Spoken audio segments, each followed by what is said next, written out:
Ngayong araw, usap-usapan ang napabalitang pagkakasugod sa ospital ng aktres na si Ann Curtis. Labis na ipinag-alala ng netizens ang kumakalat na balitang ito matapos na mag-post sa kanyang Instagram account ng "Please pray for my wife." Ang asawa ng aktres na si Erwan Heussaff, agad itong binura ni Erwan matapos ang ilang minuto, na lalo namang mas nagpaalala sa mga fans ni Ann dahil tila may matinding pinagdadaanan ngayon ang aktres sa kanyang kalusugan. Si Ann Curtis ay isa sa mga orihinal na host ng It's Showtime mula nang ito ay unang ipinalabas noong October 24, 2009 at patuloy pa rin siyang nag-host hanggang sa kasalukuyan. 16 years na siyang bahagi ng palabas.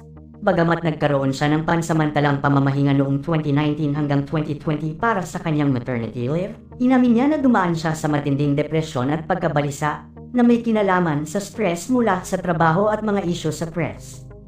Matatandaan itong nakaraang February 4, 2026, nagdulot ng pag-aalala ang isang viral na video kung saan napansin ng ilang netizen ang tila bukol sa kanyang leeg. Ang ilan ay nag-isip na maaaring nauugnay ito sa kondisyon sa kanyang thyroid, ngunit hindi pa ito kinumpirma at walang opisyal na pahayag mula kay Ann Curtis hinggil dito. Samantala matapos nito ngayong araw lumabas ang balita na umano ay sinugod sa ospital ang aktres sa hindi pa matukoy na dahilan. Subalit ayon sa aming source, konektado ito sa bukol na nasa leeg ng aktres. Nagdulot ng tensyon mula sa fans ang balita matapos ngang mag-post ng asawa ni Ann na si Erwan Heussaff ng pag-aalala nito sa kanyang asawa, "Please pray for my wife," kalakip ng crying emoji.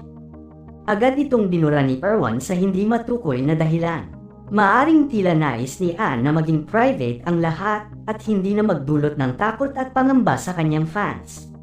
Sa ngayon ayon sa balita kasalukuyang minomonitor si Ann sa ospital at wala pang anumang pahayag mula sa pamilya nito kung ano nga ba ang tunay na kalagayan ni Ann sa ospital.